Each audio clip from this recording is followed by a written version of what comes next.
Russia कोणत्याही दबावाशिवाय भारताला तेल निर्यात करत राहणार. ट्रम्प यांचा विरोध झुगारत व्लादिमीर पुतीन यांची ग्वाही. तर मोदींसोबत व्यापार, संरक्षण आणि ऊर्जा क्षेत्रातील महत्त्वाच्या करारांवरही चर्चा. भारत आणि रशियामधील मैत्री ध्रुवताऱ्यासारखी. पुतीन यांच्या भारत दौऱ्यात मोदींचं विधान. रशियन नागरिकांना 30 दिवसांचा निशुल्क टुरिस्ट व्हिसा मिळणार. तर भारत आणि रशिया मिळून ब्रेन ट्यूमरवर औषधही बनवणार.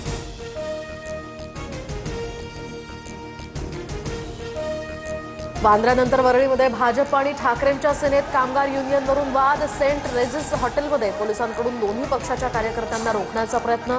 मुंबईत हॉटेलमध्ये नियमबाह्य पद्धतीने संघटना नोंद झाल्याचाही आरोप. नगर परिषद आणि नगरपंचायत निवडणुकांचे निकाल 21 डिसेंबरलाच. नागपूर खंडपीठाचा निर्णय सुप्रीम कोर्टाकडून कायम.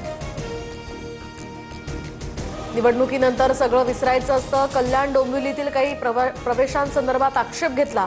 याबाबत वरिष्ठ मंडळी चर्चा करून निर्णय घेतील. रवींद्र चव्हाणांची माहिती. तक्रारी मागे घेणार नाही. मी प्रश्न उपस्थित केले, उत्तर देण्यासंदर्भात रवींद्र चव्हाणांनी ठरवावं. निलेश राणेंची प्रतिक्रिया.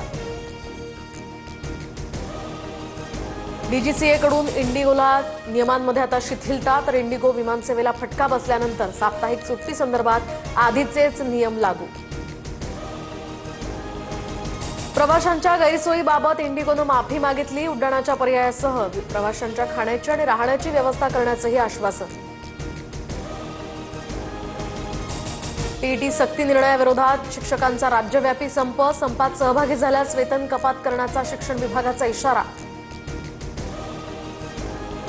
पुण्यात बिबट्यांचा मुक्त संचार. जुन्नरमध्ये रात्री घरासमोरच बिबट्याचं दर्शन. तर नारायणगावमध्ये अंधारात मोबाईलवर बोलताना बिबट्याचा तरुणावर हल्ला.